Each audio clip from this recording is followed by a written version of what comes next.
नमस्कार, स्वागत है आपका न्यूज बाइस्कोप में। आपकी केकरवा बिहार के साथ मैं हूं आसिया। बिहार में चुनावी हलचल काफी तेज है और दिलचस्प खबरें भी सामने आ रही हैं। गठबंधन में तमाम पार्टियां अब एक दूसरे पर प्रेशर डालती हुई जहां नजर आ रही हैं, उससे ज्यादा अब ये भी संकट गहराता हुआ नजर आ रहा है कि कौन सी सीट पर कौन चुनाव लड़ेगा और शायद इसी को लेकर ही कुछ समझौता होता हुआ नजर नहीं आ रहा। कभी खबरें आती हैं कि सीट शेयरिंग फाइनल हो गई है, अब कैंडिडेट की लिस्ट जारी होगी, लेकिन उसके बीच में फिर कुछ खबर आती है नाराजगी की या बैठकें रद्द हो जाती हैं। तो कई पार्टियां ऐसी हैं जो बिना लिस्ट जारी किए, बिना सीट शेयरिंग के ही अपने कैंडिडेट को सिंबल भी बांटना शुरू कर चुकी हैं। तो चलिए आज सबसे पहले बात करते हैं कि आखिर एनडीए की बैठक क्यों रद्द हो गई। हमारे साथ स्टूडियो में मौजूद है एडिटर इन चीफ गंगेश कुंजन और वरिष्ठ सहयोगी राकेश रंजन, दोनों से चर्चा करेंगे। रंजन जी, सबसे पहले आपके पास आते हैं। एनडीए ने अपनी बैठक रद्द कर दी। माना जा रहा था कि आज तस्वीरें सब कुछ साफ हो जाएंगी, हालांकि सीटों के जो आंकड़े आए हैं सीट शेयरिंग को लेकर, उसके बाद कौन सी सीट किसके खाते में जा रही है तस्वीर भी साफ होती हुई दिखेगी, लेकिन अचानक बैठक रद्द क्यों हो गई? देखिए, अगर बैठक रद्द हो गई तो ये तो साफ है कि कुछ न कुछ मामला, कुछ न कुछ पेंच फंस तो जरूर गया है। और पेंच क्या फंस सकता है, तो देखिए आपने जो सीट तो शेयर कर लिए, 101 पर बीजेपी जेडीयू लड़ेगी, 29 पर एलजेपीआर है और 6 सीट पर जीतन राम मांझी और इतनी ही सीटों पर उपेंद्र कुशवाहा लड़ेंगे। लेकिन ये हुआ सीटों का बंटवारा। अब कौन सी सीट पर कौन लड़ेगा, ये एक बड़ा सवाल है। और देखिए, ये शुरू से ये चर्चा होती रही है कि हर पार्टी चाहती है कि जो जीतने वाली सीट है वो उसको दी जाए, और मुझे लगता है कि इसी वजह से ये जो बातचीत है, ये जो घोषणा होनी थी उम्मीदवारों की, वो हो नहीं सकी। और हालांकि दिलीप जायसवाल ने ये बातें कही हैं कि कल शाम तक जो है प्रत्याशियों की घोषणा हो जाएगी और फिर 15 से 18 अक्टूबर तक जो है वो नॉमिनेशन होगा, जिसमें देश और राज्य के मंत्री और सीनियर लीडर्स जो हैं वो हिस्सा लेंगे। ये बातचीत हुई है। संजय झा से सुबह जो है दिलीप जायसवाल और सम्राट चौधरी की मुलाकात भी हुई थी। तो ये सारी चीजें दिख रही हैं। तो अब अंतिम दौर में पहुंच रहा है मामला, लेकिन कहीं ना कहीं थोड़ी बहुत जो है परेशानी वो बनी हुई है और वो पेच फंसता हुआ दिख रहा है। कई सीटें ऐसी हैं, चाहे वो बीजेपी की हो चाहे जेडीयू की हो, जहां उनके सिटिंग एमएलए हैं और वो सीट दूसरे पाले में जा रही है, तो कुछ परेशानी होगी। इन सब के बीच खबर ये आई है कि जेडीयू ने अब सिंबल बांटना जो है वो शुरू कर दिया है। अनंत सिंह को भी सिंबल मिल चुका है। जो खबरें अब तक आ रही हैं उसके अनुसार बीजेपी मुझे लगता है कि कल से ही इसकी शुरुआत करेगा। फिर अमित शाह बिहार के दौरे पर आ रहे हैं, तो जो बाकी चीज़ें होंगी उनको उस दौरान जो है निपटा लिया जाएगा। और मुझे लगता है कि फिर एक संयुक्त अभियान आप देख सकते हैं, चूंकि अब बहुत वक्त नहीं है। दूसरे चरण के लिए भी आज अधिसूचना जारी हो गई। अब दूसरे चरण में 20 तारीख तक जो है आप नॉमिनेशन कर सकते हैं, तो वक्त बहुत है नहीं। और इसीलिए जो दिलीप जायसवाल ने कहा कि 15 से 18 तक सारे नॉमिनेशंस के काम निपटा लिए जाएंगे, तो मतलब ये है कि ऐसा लगता है कि 243 सीटों पर प्रत्याशी घोषित कर दिए जाएंगे। तो एनडीए का ये हाल है। दूसरी तरफ महागठबंधन जो है, तेजस्वी यादव ने ये कहा है कि आजकल में वहां पर भी सारी चीजें जो है स्पष्ट हो जाएंगी और उसके बाद जो है उम्मीदवारों की सूची जारी की जाएगी। राजेश राम ने भी कहा है कि इंडिया गठबंधन में सभी विषयों पर चर्चा हुई है। राहुल गांधी और अन्य वरिष्ठ नेता भी इसमें शामिल थे। सकारात्मक चर्चा हुई है और उन्होंने कहा कि हमने अपना रुख स्पष्ट कर दिया है। तो इसका मतलब यह है कि दोनों तरफ से अब चीज़ों को फाइनलाइज करने की बारी आ गई है, क्योंकि इन सब के बीच अगर आप देखिए तो अन्य पार्टियां जो है वो सीट दर सीट अपने उम्मीदवार घोषित कर रही है। जनसुराज की दूसरी लिस्ट आ गई, तो आज तेज प्रताप यादव की पार्टी ने भी जो है, जनशक्ति जनता दल ने भी अपनी सूची जारी की है 21 उम्मीदवारों की। तो इस पर चर्चा करेंगे। रंजन जी, गंगेश जी आपसे समझना चाहेंगे, आज का दिन भी बड़ा था, नजरें सभी की टिकी हुई थी क्योंकि राउंड जुबिली कोर्ट में फैसला होना था। सुनवाई होनी थी। लालू, तेजस्वी और राबड़ी तीनों ही इसमें आरोपी बनाए गए हैं। फिलहाल तो आरोप गठित हुआ है और एक और मामले में अगली सुनवाई फिर होनी है। आज वो सुनवाई टली है, तो क्या माना जाइए जो आरोप गठित हुए हैं या फिर जो आने वाले दिनों में फैसला होगा, या बिहार चुनाव में कितना असर डालेगा? मुझे नहीं लगता है कि इसका बहुत ज़्यादा इम्पैक्ट होगा। ये ज़रूर है कि तेजस्वी यादव और लालू यादव और राबड़ी देवी के लिए थोड़ी मुश्किल होगी कि वो कोर्ट वाले मामले को भी देखेंगे, लेकिन जिस तरह से अदालतों में कार्रवाई चलती है, इसमें अभी फ़िलहाल उनके लिए कोई बड़ा ख़तरा मुझे नहीं दिखता। आरोप तय हुआ है और ये समझ लेना अब बिल्कुल ज़रूरी है पॉलिटिकल पार्टीज़ को भी कि जिनके ऊपर ऑलरेडी भ्रष्टाचार का आरोप लगता रहा है, ये वो साबित भी हो चुका है, तो लोग मान के चलते हैं कि अगर उन पर एक और आरोप तय भी हो जाए तो उससे ज़्यादा फर्क नहीं पड़ता, क्योंकि लोग ये तय कर चुके हैं कि हमको इनको वोट देना है, चाहे इनके बुराइयां हैं या नहीं हैं, वो भ्रष्टाचारी हैं या नहीं हैं, इससे वोटर्स को बहुत ज़्यादा फर्क नहीं पड़ता है।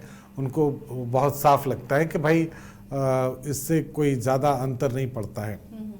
बिहार में ऐसे भी अंतर नहीं पड़ता, क्योंकि वहाँ समीकरण के आधार पर चुनाव लड़े जाते हैं। वहाँ अभी तक समीकरण से बाहर आकर कुछ जातीय समीकरण खास तौर पर, वैसे तो पूरे देश में है लेकिन बिहार में थोड़ा ज़्यादा है, तो ये एक इम्पॉर्टेंट फैक्टर है। आप देखेंगे कि बिहार में बाहुबलियों के जितने की भी लंबी परंपरा है, श्रृंखला है, और बाहुबली कोई अच्छा काम करके बाहुबली तो बनते नहीं हैं, लेकिन वो अपराधी होने के बावजूद चुनाव लड़ते हैं और जीतते हैं। वो उनका महिमा मंडन इस रूप में होता है कि वो बहुत बड़े अपराधी हैं। जो जितना बड़ा अपराधी है, लोग उतना ज़्यादा उसको वोट देते हैं, तो इससे कोई बहुत ज़्यादा फर्क नहीं पड़ेगा।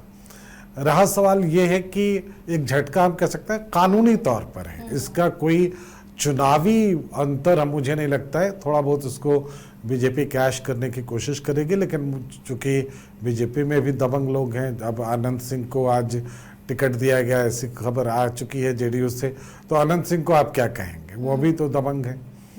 तो कोई भी पार्टी किसी को कुछ कह नहीं पाएगी।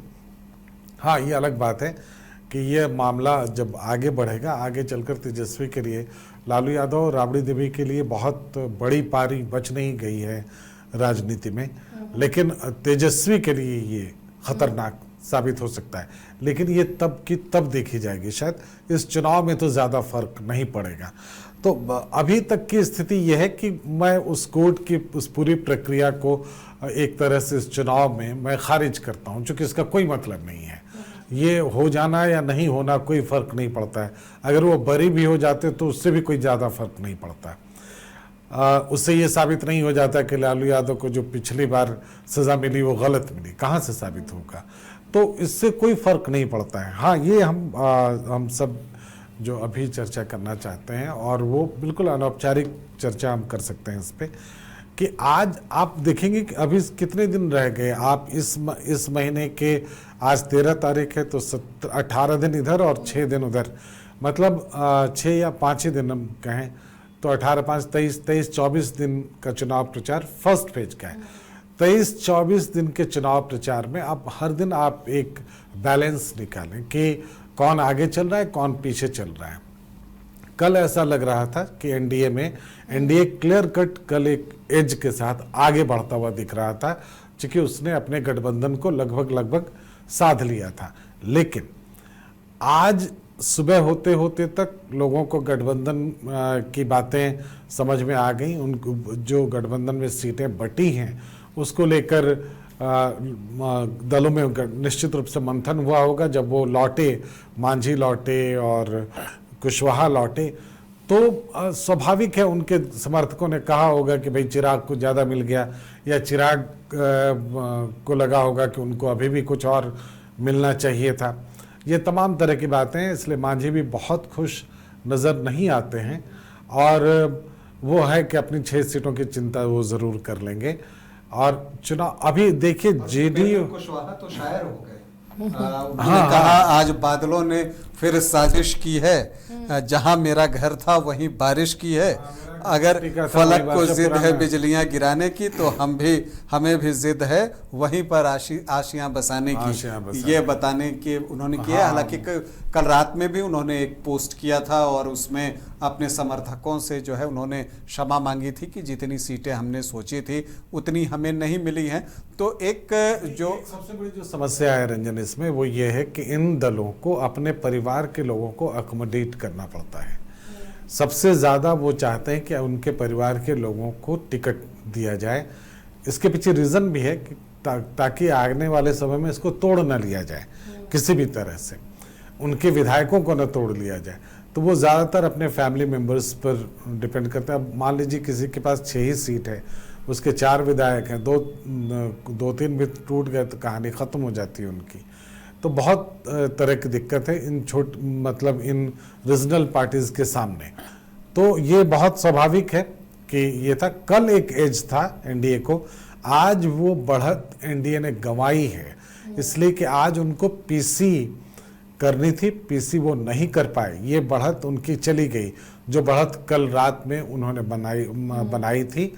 अब ये सवाल खड़ा हुआ है कि जेडीयू को जो सीट चाहिए, क्या बीजेपी को भी वही सीट चाहिए, या जेडीयू जो सीट पर लड़ना चाहती है बीजेपी वो सारी सीट दे देगी, या बीजेपी जिन सीटों पर लड़ना चाहती है क्या जेडीयू वो सारा सीट दे देगा, ये एक बड़ा सवाल है। इसमें एलजेपीआर भी होगा, क्योंकि कई सीटें जो एलजेपीआर की डिमांड है जिन सीटों पर, उसमें कई ऐसी सीटें हैं सारी सीटें घोषित कर दी हैं, वो ऑफिशियली घोषित नहीं हुई हैं। इस तरह से चीजें तो फ्लोट होती रही हैं, पिछले 15-20 दिनों से फ्लोट होती रही हैं, कई संभावित की सूचियां जो है लेकिन कल सभी ने अपने अपने दलों के सीट बता दिए और साथ में ये भी बताया कि उसके उम्मीदवार कौन होंगे। अगर ये चीज हो चुकी होती तो मुझे लगता है कि फिर तो आज पीसी हो जाती।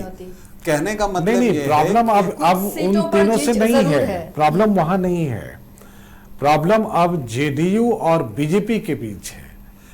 उन तीनों दलों की जो परेशानी है वो लगभग खत्म हो चुकी है, क्योंकि उनके सीट्स उनको पता है, उनको बता दिए गए हैं। उन सीट्स पर इन लोगों ने अपने कैंडिडेट्स के नाम की घोषणा लगभग कर दी है। घोषणा सिर्फ नहीं की है, क्योंकि औपचारिक रूप से घोषणा तब करेंगे जब एनडीए संवेद रूप से एक पीसी करेगी, लेकिन सीट्स क्लियर है और उनके कैंडिडेट्स के नाम उन्होंने कल रात तक लगभग अनाउंस कर दिए हैं। उसमें बहुत ज़्यादा उलटफेर की गुंजाइश नहीं है। अभी जो मामला फंसा है वो ज़्यादा बड़ा है, वो ये है कि जेडीयू, देखिए आपको समझना होगा कि जो केंद्र की सरकार है वो जेडीयू और चिराग की पार्टी दोनों एलजेपी आर के सहयोग से चल रही है। एलजेपी आर को जो ज़्यादा सीटें मिली हैं उसमें कहीं ना कहीं वो बार्गेनिंग स्टेटस में थे, इसका उन्होंने फ़ायदा उठाया। जेडीयू ज़्यादा बड़ा दल है और वो भी चाहेगा कि उसको जो केंद्र में समर्थन हम अभी दे रहे हैं बीजेपी को, उसके बदले का मुआवजा भी यही मिले। तो निश्चित रूप से सीट पर अभी जो रस्साकशी होगी वो ज्यादा खतरनाक होगी। और बात ये थी कि जेडीयू बड़े भाई की भूमिका में जाना चाहता था, लेकिन इक्वल बंटवारा किया गया है। तो मुझे लगता है कि ठीक है, एक बार्गेनिंग की स्थिति तो है, लेकिन बीजेपी बहुत उस तरह की भी स्थिति में नहीं है। नहीं तो एक सीट ज्यादा लड़ने को दिया जा सकता था कि 102 और 100 पे लड़ लेते ये लोग। नहीं, मुझे साफ दिखता है इसमें, वो एक सीट की बात नहीं, मुझे साफ दिखता है जिस तरह से चिराग ने बार्गेन किया है, चिराग पासवान ने जिस तरह से 29 सीटें निकाली हैं, वो अपने आप में बड़ी बात है। इसलिए कि इस समय अगर आप अपने दूसरे गठबंधन को 6 ही दे पाते हैं और चिराग पासवान के पास 29 सीटें जाती हैं, तो स्वाभाविक है कि ये बहुत मुश्किल फैसला रहा होगा बीजेपी के लिए। इसकी एक टेक्निकल वजह ये है कि जब एलजेपी था, जब रामविलास पासवान थे और एलजेपी इकट्ठा था, तब भी जब लोकसभा के चुनाव होते थे तो उसमें जो एलजेपी है उनको 6 सीट और इसके अलावा राज्यसभा की सीट भी मिलती थी। उस लिहाज से लोकसभा में भी उनको 5 लोकसभा की ही सीट दी गई थी। और अभी अगर आप एक लोकसभा में 6 विधानसभा सीट को एक औसत निकाल कर देखें तो 5 into 6 करने पर वो 30 के बराबर आता है। बिल्कुल वही तर्क दिया गया होगा और यही बात फ्लोट की गई है। लेकिन ये समझना होगा कि बिहार की राजनीति में इतने ज़्यादा सीटों पर लगभग मुझे लगता है 29 सीटें शायद कांग्रेस को भी मिलेंगी, उस नहीं, जो मुझे कांग्रेस लगता है को कम से कम 52 से 54 सीटें मिलेंगी। कांग्रेस बार्गेन करने की स्थिति में है, और वो और तब हो गया जब आज कोर्ट से जो है आरोप जो है वो लगाया गया है, तो अब बार्गेनिंग की स्थिति में कांग्रेस है, और मुझे लगता है कि कांग्रेस 50 प्लस सीट लेकर जाएगा। 55 से 60 के बीच में कहीं पर भी कांग्रेस रह सकता है। चलिए, तो अगर वो सीटें हैं तो मुझे लगता है कि एक चौथी बड़ी पार्टी तो निश्चित रूप से अब एलजेपी हो गई है। इसके अलावा जो अभी विन विन कंडीशन में है, आज के डेट में जो विन विन कंडीशन में है, वो जनसुराज है। जनसुराज अपने लेवल पर अपनी सारी तैयारियां कर रहा है। उनकी तैयारियों को अनदेखा आप कर सकते हैं, ग्राउंड पर उनकी मौजूदगी को लेकर सवाल खड़े किए जा सकते हैं, क्योंकि बूथ लेवल तक सारी चीजें मैनेज होनी है। पर असर पड़ेगा जनसुराज लेकिन जनसुराज नहीं, जनसुराज आप समीकरण देखेंगे तो जनसुराज का समीकरण ये है कि प्रशांत किशोर और उदय सिंह जो अध्यक्ष हैं, वो एक ये है ब्राह्मण है और दूसरे क्षत्रिय हैं। तो ये दोनों ही परंपरागत रूप से बीजेपी के पक्ष में वोट करते रहे हैं। इधर ब्राह्मण, कुछ आप मिथिलांचल के कुछ एरिया में चले जाएं तो कांग्रेस के साथ बहुत दिनों तक जुड़े रहे वो, लेकिन अब ये परंपरागत रूप से इसके साथ हैं, बीजेपी के साथ हैं। तो जो जनसुराज है वो किसी को डैमेज करेगा तो बहुत स्वाभाविक है कि वो इसको करेगा, बीजेपी को करेगा। इसके अलावा जनसुराज का पेनिट्रेशन शहर में तो है, शहर में वो दिख भी जाएंगे, गांव-गांव में उनका पेनिट्रेशन कितना मुश्किल होगा ये भी देखने वाली बात होगी, बहुत आसान नहीं है ये। तो एक तो ये है। अब एक इम्पॉर्टेंट फैक्टर ये है, और मैं पीसीआर को कहूँगा कि इसके राजीव को फ़ोनों पर रखा जाए, फ़ोन पे वो उनको मिलाएं राजीव को, कि जेडीयू ने जो टिकट आज बांटे हैं, क्या वो सीट है जिन पर ऑलरेडी एक तरह से तय है कि बीजेपी वहाँ पर कैंडिडेट नहीं देगी, उन सीटों के टिकट बांटे गए हैं? क्योंकि जो मीडिया में चल रही है खबर वो कुछ इस तरह से चल रही है कि एक तरफा टिकट बांटे जा रहे हैं। लेकिन अगर ऐसा है तो 101 सीट बांट दिए गए होते आज। लेकिन अगर कुछ तय है, कुछ सीटें मान लीजिए तय है जिस पर बीजेपी और इनमें पहले से बातचीत चल रही होगी, मुकामा बहुत साफ था, बहुत साफ है, हाँ आनंद सिंह लड़ेंगे, वो क्लियर है।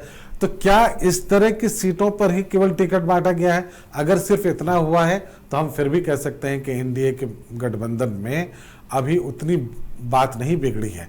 लेकिन अगर हर सीट पर टिकट बांटने की बात हो गई है तो ये चिंता का विषय है, और मुझे लगता है कि इसका जो है इम्पैक्ट निश्चित रूप से चुनाव पर है। क्या कोई वैसी सीट है जहां पेच फंसेगा बीजेपी और जेडीयू के बीच में?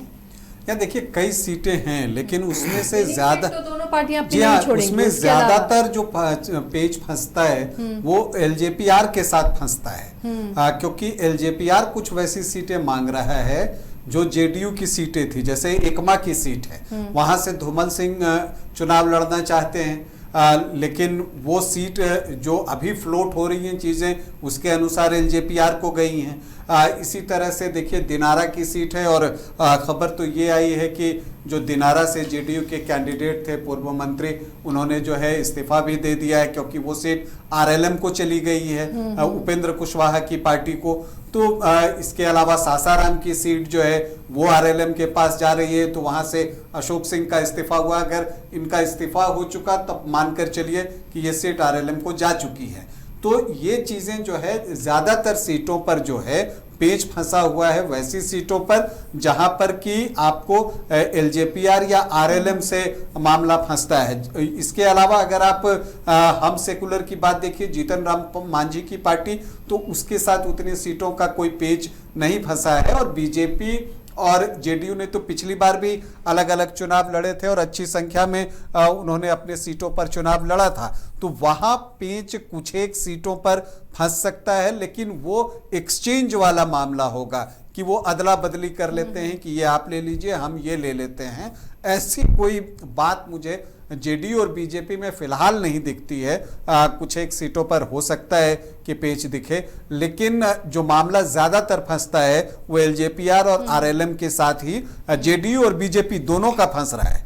क्योंकि अगर आप देखिए लालगंज की सीट बीजेपी के सिटिंग विधायक हैं, फायर ब्रांड नेता संजय सिंह वहां से चुनाव लड़ते हैं, तो उस सीट के लिए जो है अभी जो चीजें फ्लोट हो रही हैं कि वो एलजेपीआर को गई हैं, वो सीट नेचुरली बीजेपी की दिली इच्छा तो नहीं होगी कि छोड़ें। अब अगर किसी कंपल्सन में छोड़ा हो तो वो अलग बात है। गोविंदगंज की सीट है, चूंकि राजू तिवारी एलजेपीआर के प्रदेश अध्यक्ष हैं और वो उनकी सीट है, तो इस तरह से कुछ सीटें हैं जो कि दिखती हैं, लेकिन वो एलजेपीआर या आरएलएम के साथ ही दिखती हैं। बीजेपी जेडीयू में मुझे नहीं लगता कि बहुत ज़्यादा मामला जो है वो फंसेगा। और चूंकि देखिए अगर सीमांचल की सीटें हैं, वहाँ कोई बहुत बार्गेन करने की स्थिति में ना बीजेपी है ना जेडीयू है, तो वहाँ पर एक आपसी सहमति से मुझे लगता है कि आराम से ही जो है सीटों का बंटवारा हो जाएगा। जो एकमात्र सीट आप कहिए कस्बा की थी सीट, जहाँ से बीजेपी पिछली बार जो एलजेपीआर के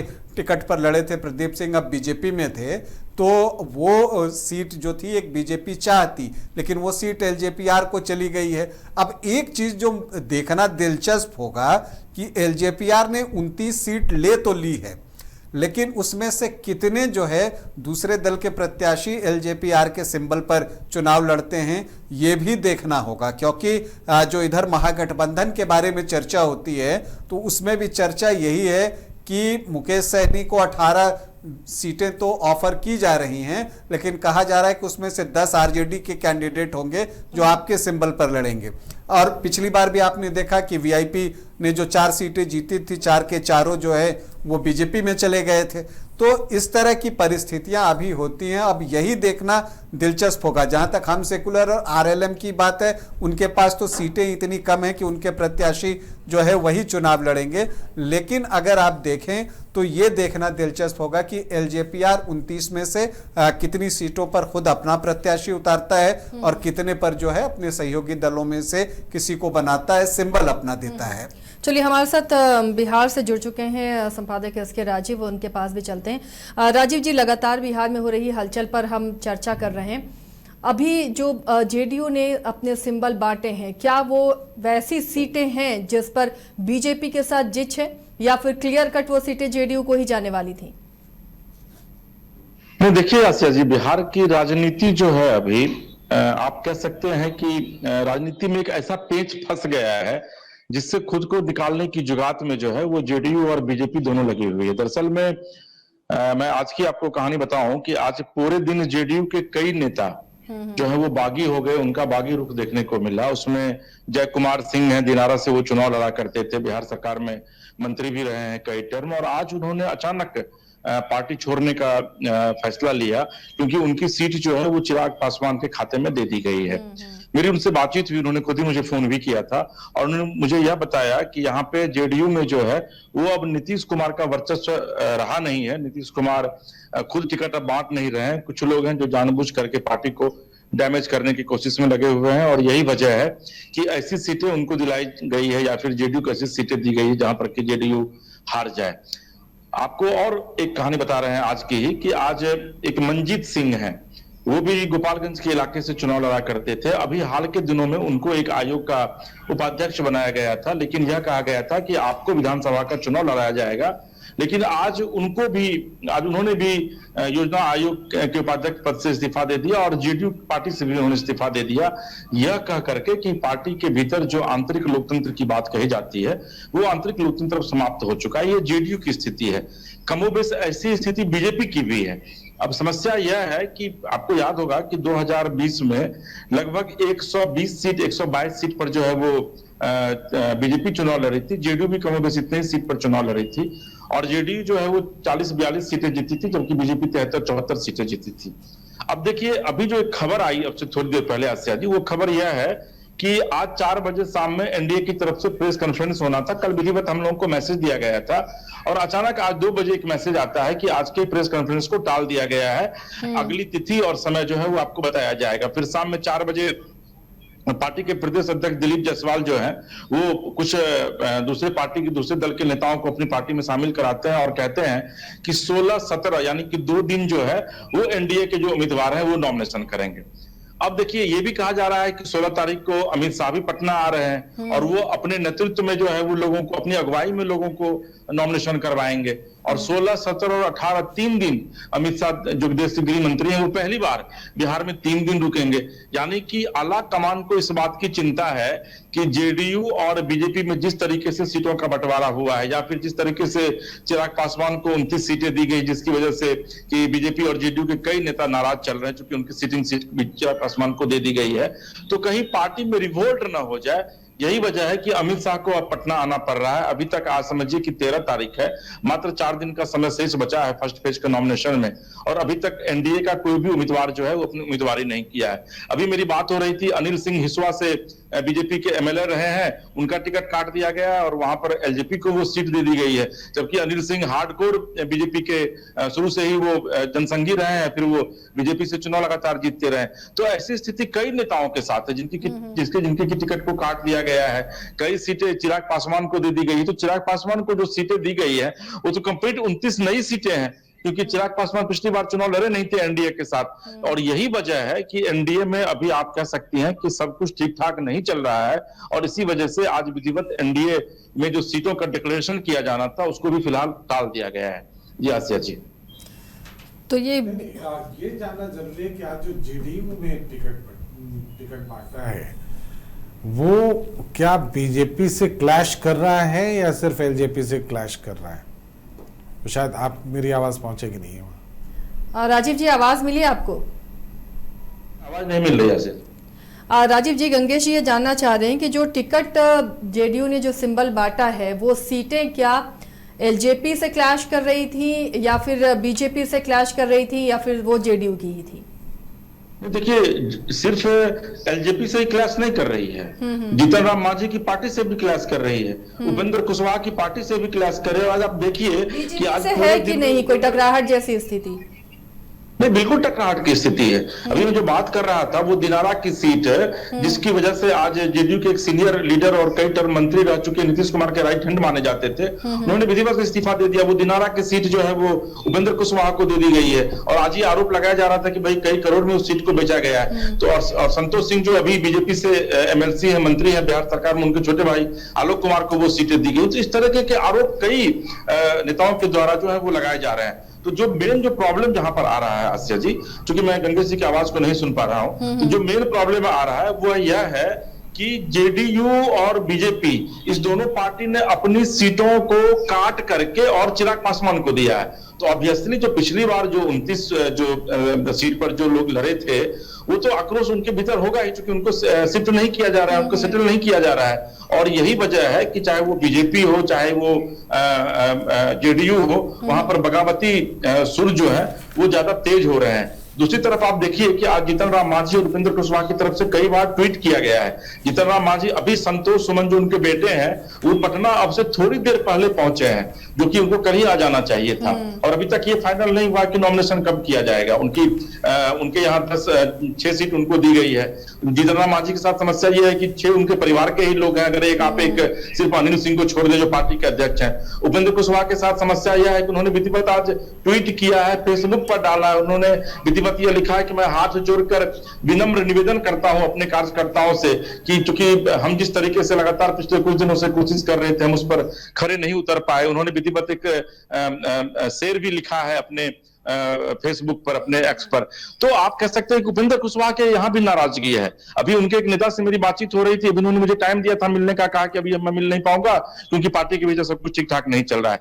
तो ये स्थिति है अभी आसिया जी, और यही वजह है कि अमित शाह जो है वो परसों पटना आ रहे हैं और यहाँ पर वो कैंप करेंगे, और मुझे लगता है कि परसों ही विधिवत एनडीए के प्रत्याशियों के नाम की घोषणा भी की जाएगी, और 2 दिन का फिर समय बचेगा, 16 और 17 और वार्ड लेवल पर जाकर के फिर नॉमिनेशन करवाया जाएगा। और अमित शाह इसलिए पटना में बैठेंगे ताकि कोई भी जो प्रत्याशी हो या फिर कोई भी जो पूर्व प्रत्याशी जो था वो हंगामा ना कर सके। यानी बीजेपी के लिए बिहार की राह इतनी आसान दिखती हुई नजर नहीं आ रही है। कुछ नाम जो मैं देख पा रहा हूँ उसमें संतोष कुमार निराला, ये आपको बक्सर से, राजपुर से, ये सीट पहले से ही जेडीयू की सीट रही है और पिछली बार भी संतोष कुमार निराला ही चुनाव यहाँ से लड़े थे। और आपको याद होगा कि जब नीतीश कुमार बक्सर गए थे तो उस समय इनके नाम की घोषणा भी हो गई थी, हमने सीट स्कैनर में इसे लिया भी था। इसके अलावा आप देखिए सिद्धार्थ पटेल हैं, वो वैशाली से चुनाव लड़ते हैं, ये जेडीयू की ही सीट है, पिछली बार भी वही यहाँ से प्रत्याशी रहे थे। उमेश कुशवाहा महनार की सीट है, यहाँ पर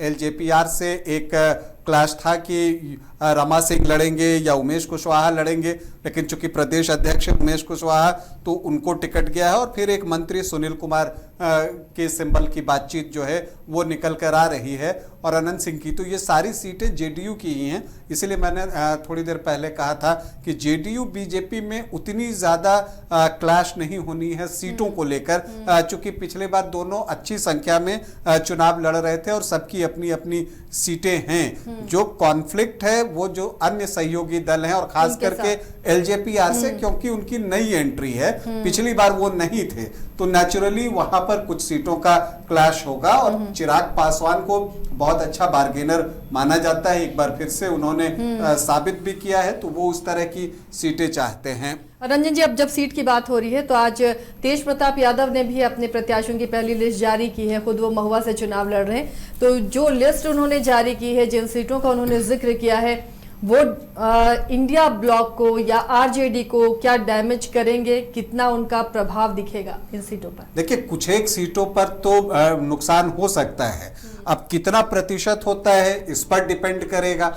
लेकिन अगर मान लीजिए कि वो 5000 वोट भी लाते हैं तो वो वोट तो आरजेडी को ही जाना था ना, तो अगर वो जितने भी वोट लाएंगे वो नुकसान आरजेडी को ही होगा। खास करके देखिए महुआ की सीट है, वहां से आरजेडी के विधायक हैं मुकेश रोशन, अब वहां से तेज प्रताप यादव लड़ेंगे, तो इस सीट पर तो डैमेज होना ही होना है और बड़े पैमाने पर होना है। एक और सीट है, शाहपुर की सीट है, आरा में ये सीट है, भोजपुर में। यहाँ पर अगर आप देखिए तो राहुल तिवारी, शिवानंद तिवारी के बेटे चुनाव लड़ते हैं, ब्राह्मण हैं, और यहाँ पर जो यादव वोटर्स की संख्या है 20 से 22% है, और यहाँ पर तेज प्रताप यादव ने मदन यादव को चुनावी मैदान में उतारा है। अब अगर जाति तो के सीट पर बहुत कोशिश की गई है, पवन की फिर से एंट्री हुई है ताकि वो सीट को साध सके, और वहां तेज प्रताप भी अपने कैंडिडेट उतार रहे हैं। जी हाँ, तो जहां पर इस तरह की सीटें होंगी कि जहां मान लीजिए कि वो कैंडिडेट दे रहे हैं और यहाँ पर जैसे राहुल तिवारी हैं, तो एक नुकसान उठाना पड़ सकता है कि अगर जाति के नाम पर जो है मदन यादव को जो भी वोट मिलता है, ये अभी बताना बड़ा मुश्किल है कि कितना वोट आएगा, चूंकि चुनाव जो आप माहौल बाहर से देखते हैं और वोटिंग वाले दिन उसमें बहुत फर्क होता है। भीड़ देखकर भीड़ वोट में तब्दील होगी इस बात की कोई गारंटी नहीं होती। जब आप ईवीएम के सामने अकेले होते हैं तो फिर आप अपने मन की करते हैं कि कहाँ जाना है, तो इसलिए ये कहना बड़ा मुश्किल है। लेकिन एक बात तो तय है कि जितने भी वोट आएंगे वो आरजेडी को ही नुकसान पहुंचाएंगे। इसी तरह से बख्तियारपुर में डॉक्टर गुलशन यादव को उन्होंने चुनावी मैदान में उतारा है, यहाँ से भी आरजेडी के ही विधायक हैं। विक्रम से अजीत कुशवाहा हैं, वहाँ पर जो है कांग्रेस जो है वो पिछली बार चुनाव जीती थी, हालांकि कांग्रेस के प्रत्याशी अब जो है वो बीजेपी में आ चुके हैं। तो यहाँ पर ये एक चीज दिखता है। जगदीशपुर शाहाबाद इलाके में मुझे लगता है कि नुकसान करने की स्थिति बन सकती है, वहाँ नीरज राय हैं और वो यहाँ पर भी जो यादव वोटर्स हैं वो 24 से 25% के आसपास हैं। तो ये चीज़ें आपको दिखती हैं कि कई ऐसी सीटें हैं जहाँ पर कि तेज प्रताप यादव के जो कैंडिडेट हैं वो नुकसान कर सकते हैं। कई ऐसी भी जगह हैं जहाँ वो दूसरे पक्ष को भी नुकसान पहुँचा सकते हैं, जैसे अजीत कुशवाहा हैं, अगर वो कुशवाहा वोटों में सेंधमारी कर दें तो वो नुकसान जो है वहाँ बीजेपी को विक्रम में हो जाएगा। तो इसी तरह से आप कई सीटें अतरी हैं, वजीरगंज है, बेनीपुर है, मनेर है, वहाँ से शंकर यादव वो भी जो है आपको भाई वीरेंद्र का विधानसभा क्षेत्र है मनेर, और वहाँ पर जो है चूंकि यादव जो वोटर्स हैं वहाँ पर बहुत अच्छी संख्या में हैं, 34-35% के आसपास हैं, तो वहाँ पर एक और कैंडिडेट जो है वो बढ़ रहे हैं, शंकर यादव। डुमराव, गोविंदगंज, पटना साहिब से मीनू कुमारी एडवोकेट हैं, फिर मधेपुरा से यादव कैंडिडेट संजय यादव। तो ये चीज़ें दिख रही हैं। एक मुस्लिम कैंडिडेट भी नरकटियागंज से तौरीफ रहमान दिख रहे हैं, कुचाईकोट से ब्रज बिहारी भट्ट हैं, बरौली से धर्मेंद्र क्रांतिकारी, हिसुआ से रविराज कुमार, महनार से जयसिंह राठी, बनियापुर से पुष्पा कुमारी और मोहिउद्दीन नगर से सुरभि यादव। तो जहां पर यादव कैंडिडेट है और अगर आरजेडी ने वहां यादव कैंडिडेट नहीं दिया तो उसको वहां पर कुछ न कुछ वोटों का नुकसान तो जरूर होगा। और जब मुकाबला बहुत करीबी होता है तो कुछ वोटों का नुकसान भी आपको भारी पड़ जाता है। गंगेश जी, लगता है आपको जनसुराज, इंडिया ब्लॉक और एनडीए के साथ अब तेज प्रताप की पार्टी भी यहाँ पर कोई फैक्टर बनती हुई दिख रही है? मैं वही बताना चाह रहा था कि जनसुराज जितना डैमेज एनडीए को करेगा लगभग उतना ही डैमेज तेज प्रताप की पार्टी वहां आरजेडी को करेगी। सिर्फ आरजेडी की बात मैं कर रहा हूं, कांग्रेस को शायद नहीं करेगी। तो ये बहुत इंपॉर्टेंट है इसलिए कि तेज प्रताप भी लालू प्रसाद यादव के बेटे हैं, वो सिंपैथी उनके साथ जाएगा उनके ग्राउंड पे। उनके कैंडिडेट्स अक्सर वही होंगे, ज्यादातर वही होंगे जो नाराज होंगे, जो आरजेडी से नाराज होंगे या आरजेडी ने जिनके साथ अच्छा बिहेवियर नहीं किया होगा, कार्यकर्ता होंगे। मगर कार्यकर्ता, चूंकि सबको मालूम है कि चुनाव किस तरह से, टिकट किस तरह से मिलता है, तो उन परिस्थितियों में क्या होगा। इस समय तेज प्रताप जो सबसे जो लगता था कि पॉलिटिकली बहुत मैच्योर्ड नहीं दिखते थे, अपनी बातचीत से वो ऐसा हल्का, कई बार ऐसी बातें करते थे जिससे बड़ा हल्का फुल्का सा माहौल बन जाता था। लेकिन इस समय बहुत जरूरी है इस समय कि वो जो स्टेप लेंगे वो बिहार की पॉलिटिक्स में बहुत मायने रखेगा। तेज प्रताप की सीट्स बहुत आए या ना आए मैं उस पर नहीं जाना चाहता हूं, लेकिन वो सीट्स कितना लाते हैं उससे ज्यादा फर्क ये है, उससे ज्यादा फर्क ये पड़ेगा कि वो वोट कितना लाते हैं। और अगर वो वोट तोड़ने में सफल रहे तो देखिए, पिछले बार भी चुनाव में जो मत प्रतिशत था या मत जो मिले थे दोनों पार्टियों के, वो लगभग बराबर थे दोनों गठबंधन के। तो इसमें 1000, 2000, 5000 का मत के जो बात है वो परिणाम बदल देंगे। पिछली बार 11 सीटें थी जहां 1000 से कम वोट पर हार जीत हुआ था। राजीव जी, हाँ आप राजीव जी, क्या लगता है आपको ये जो तेज प्रताप की पार्टी है वो लगता है कि इस बार वही फैक्टर बनेगी? जैसा गंगेश जी कह रहे हैं जनसुराज जो एनडीए के लिए खतरा दिख रहा है, तो वैसे ये आरजेडी के लिए खतरा बनती हुई दिखेगी? इतना प्रभाव नजर आ रहा है आपको, लगातार चुनावी दौरे पर निकल रहे हैं, क्या दिख रहा है जमीन पर? नहीं, देखिए आसिया जी, निश्चित तौर पर तेज प्रताप ने तो खुली चुनौती दे दी है अपने भाई तेजस्वी यादव को। उन्होंने विधिवत कल अनफॉलो किया एक्स पर अपने भाई तेजस्वी को, और उन्होंने यह भी लिखा है कि दूसरा लालू प्रसाद यादव, यानी कि उन्होंने खुद को लालू प्रसाद यादव बताया है और कहा है कि भाई तेज प्रताप यादव जो है वो दूसरा लालू प्रसाद यादव है बिहार की राजनीति का।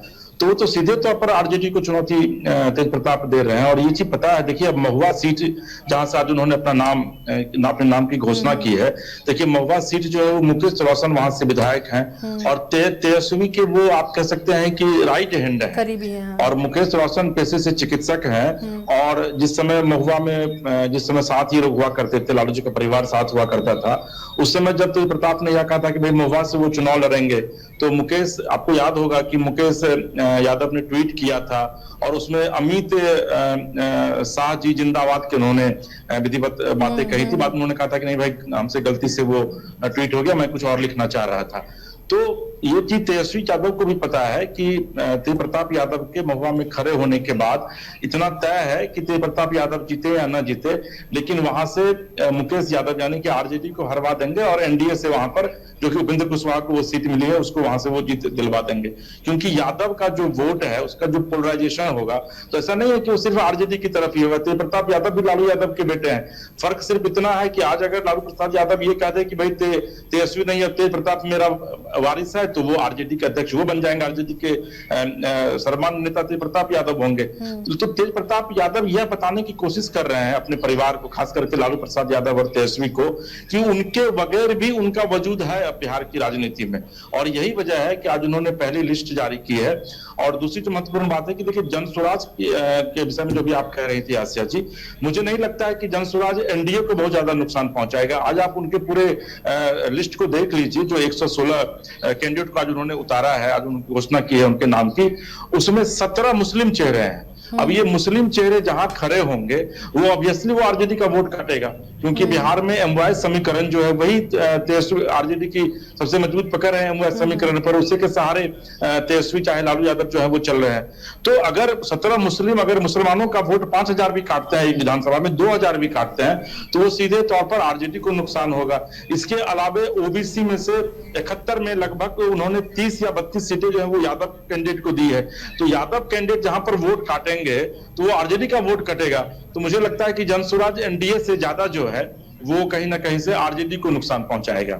जी आसिया जी, मैं थोड़ा सा इससे डिफर करूंगा, क्योंकि देखिए प्रशांत किशोर जो हैं मुस्लिम कैंडिडेट्स, बिल्कुल राजीव जी ने सही कहा कि अब तक अगर आप 2 बार को मिलाकर देखिए, जो 116 सीटों की घोषणा हुई है 2 चरण में, उसमें आपको 21 मुस्लिम प्रत्याशी हैं। प्रशांत किशोर बहुत टैक्टिकली चल रहे हैं। वो एक जो जनगणना कह लीजिए या गणना कह लीजिए, जाति गणना बेहतर होगा, वो हुई थी, उसके अनुसार ही वो प्रत्याशियों को टिकट दे रहे हैं। अगर आप देखिए तो मुस्लिम को अब तक वही जो है 17.5-18% के आसपास ही इन 2 चरणों को मिलाकर जो है टिकट गया है।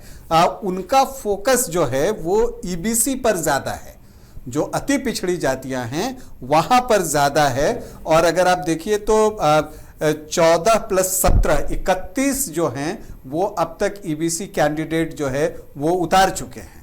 और इसमें आप देखिए जैसे हरनौत की सीट है, जहां चर्चा है कि नीतीश कुमार के बेटे निशांत वहां से चुनाव लड़ सकते हैं, वहां से उन्होंने एक कमलेश पासवान को टिकट दिया है, जबकि वो सामान्य सीट है।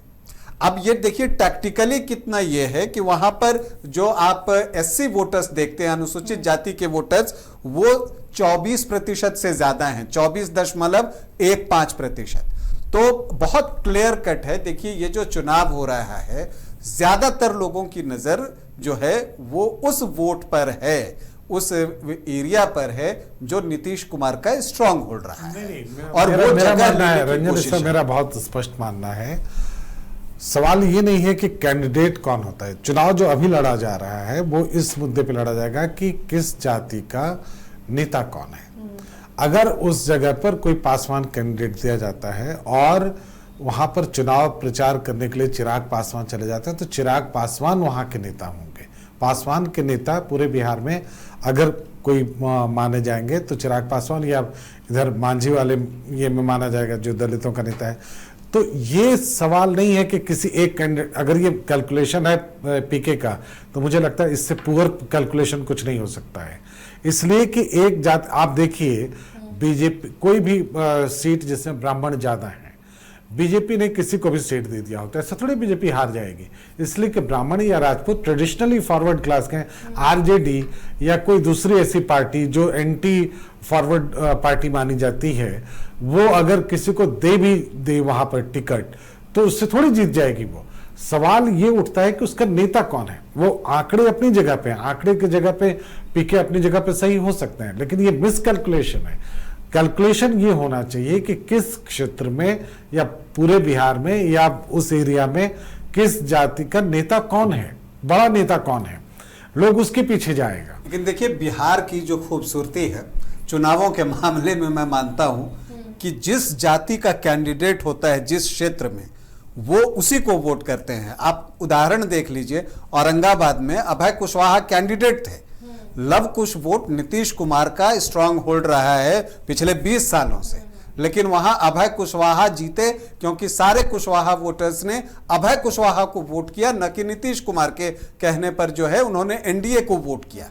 ये चीज केवल वहां एक फैक्टर था, वहां जहां औरंगाबाद की बात आप कर रहे हैं, वहां एक फैक्टर था।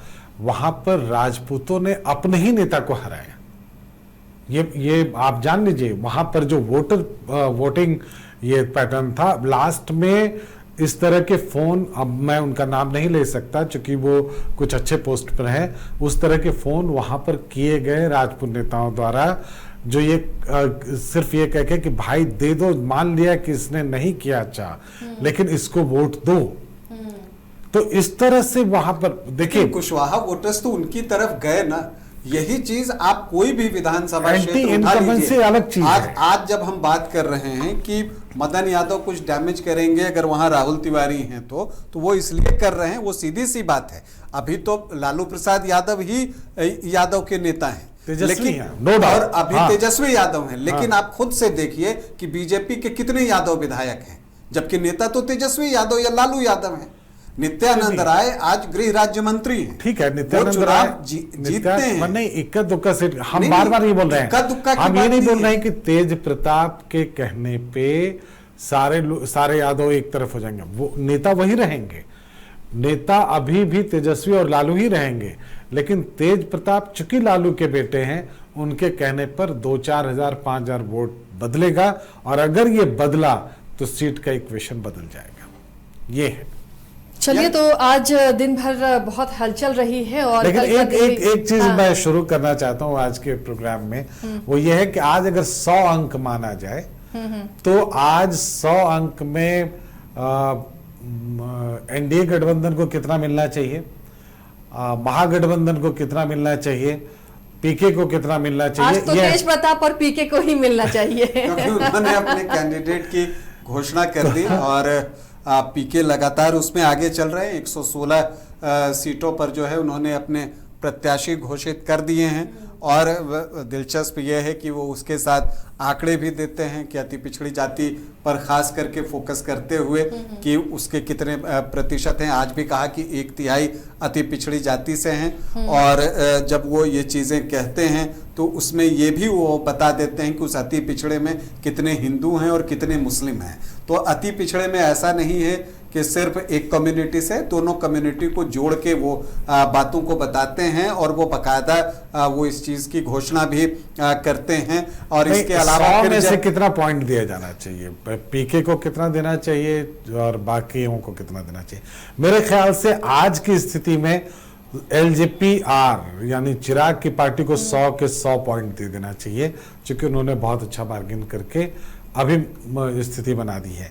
एनडीए को कितना पॉइंट देंगे, ये मेरा ख्याल है, लेकिन आप लोग कितना देना चाहेंगे बताइए। देखिए, पीके को मैं 60%, एलजेपी-आर तो पूरा का पूरा, चूंकि 29 सीटें मिल गई, लेकिन वही मैंने कहा ना कि मुझे वो देखना है कि कितने उनके कैंडिडेट होते हैं और कितने कैंडिडेट आज के डेट में उनको आप 100% दे सकते हैं, क्योंकि 29 सीटें लेना कोई आसान चीज नहीं थी। लेकिन जहां तक ओवरऑल आप एनडीए को देखिए, तब भी आप 50% जो है एनडीए को आज दे सकते हैं, लेकिन महागठबंधन अभी 25% के आसपास आज के दिन 80% तेज प्रताप को दे दिया जाए। हाँ जी, जिन्होंने कैंडिडेट घोषणा कर दी, लेकिन अगर एनडीए महागठबंधन की हम बात करें तो 50% मार्क्स आज एनडीए को, क्योंकि उन्होंने कल सीटों का बंटवारा कर लिया था।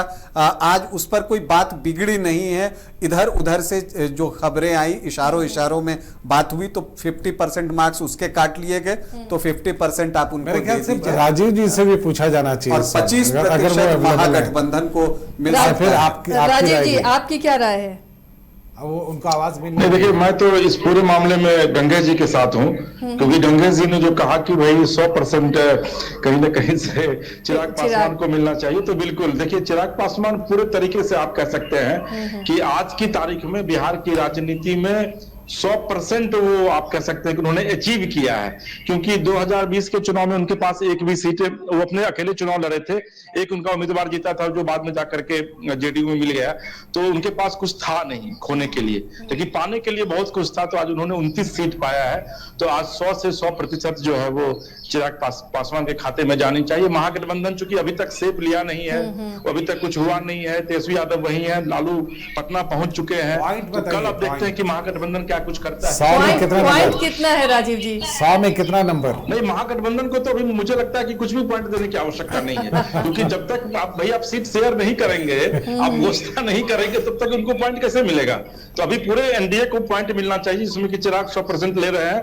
बाद बाकी अगर उपेंद्र कुशवाहा और मांझी की बात करेंगे तो इन लोगों को 25% आप दे सकते हैं। चलिए, तो बीजेपी जेडीयू रह गया। बिहार है और बिहार राजनीति की सबसे बड़ी पाठशाला है। बहस खत्म नहीं होगी, चर्चा खत्म नहीं होगी, लेकिन अपडेट आप तक हम जरूर पहुंचाते रहेंगे। फिलहाल आप सभी का शुक्रिया इस चर्चा में शामिल होने के लिए। तो आज के लिए बस इतना ही। कल फिर हम हाजिर होंगे और रेड करेंगे तमाम गठबंधन को, पार्टियों की कौन बाजी मारता है कल के दिन में, वो भी आप तक पहुंचाएंगे। फिलहाल इतना ही, लेकिन खबरों के लिए आप देखते रहिए न्यूज़ 22 को।